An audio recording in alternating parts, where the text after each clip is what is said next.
Cette information fait écho à ce qui se passe également dans la police, puisque depuis plusieurs jours, les policiers sont inquiets car ils n'ont pas de masque pour effectuer leur contrôle. On est en direct avec Thierry Clerc, qui est délégué UNSA Police. Thierry Clerc, bonjour. Oui, bonjour. Merci beaucoup d'être en direct avec nous. On en est où aujourd'hui dans la police concernant les masques et les moyens qu'on vous donne pour effectuer les contrôles qu'on vous demande?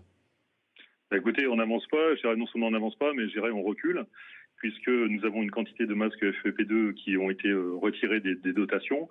Concernant, si vous voulez, les masques FFP2, FFP1, il s'agit en l'occurrence de masques qui sont spécifiques aux services médicaux, au personnel médical. Donc qu'on nous retire des masques FFP2, c'est une chose qui peut être acceptable, mais on souhaite véritablement qu'on soit doté de masques de protection, des masques chirurgicaux de type 1 qui sont tout à fait suffisants, mais en tout cas déjà notre administration, le ministère joue la transparence sur le nombre, sur la quantité.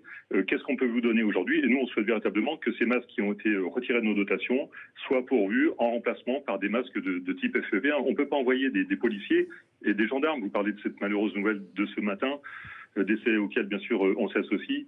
On ne peut pas envoyer nos collègues au casse-pipe sans matériel de protection, au contact de la population, assurer des missions au contact, parce qu'il y a les missions de contrôle sur le confinement, mais il y a toutes les autres missions de police qui sont des missions importantes, des missions notamment, on en parlait hier avec certains collègues, sur des différents familiaux qui sont aujourd'hui aussi de plus en plus difficiles à gérer, notamment dû aussi au confinement. Je veux dire, voilà, il y a tous ces paramètres-là qu'il faut prendre en compte. On ne peut pas laisser les policiers, les gendarmes, sans moyens de protection.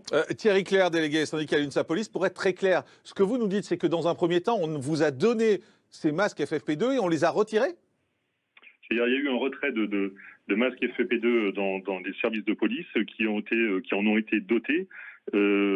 Simplement, on ne sait pas aujourd'hui si ces masques vont être remplacés par des masques FFP1. Alors déjà qu'on est en situation très tendue en termes de matériel, c'est pas quelque chose d'acceptable. Nous, ce qu'on dit en tout cas à l'UNSA Police, et nous sommes rejoints par l'ensemble des organisations syndicales dans ce domaine-là, c'est que si on n'a pas de moyens de protection, on ne pourra plus assurer, et on n'assumera plus en tout cas, les missions de contrôle et de verbalisation dans le cadre du confinement. Ce que vous demandez, c'est avoir au minimum des masques de chirurgiens, les masques chirurgicaux, ce qu'on appelle communément, c'est ça?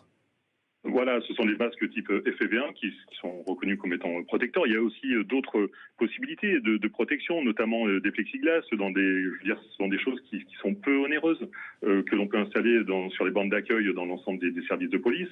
Je veux dire, c'est très très long à se mettre en place. Et voilà, donc il faut vraiment qu'on prenne le taureau par les cornes, qu'on mette en place des moyens de protection. On ne va pas demain assurer et regarder l'annonce de collègues qui malheureusement soit décèdent comme c'était le cas aujourd'hui, soit sont malades et très gravement. On a un collègue qui est en réanimation dans un service également aujourd'hui, j'ai appris ça hier.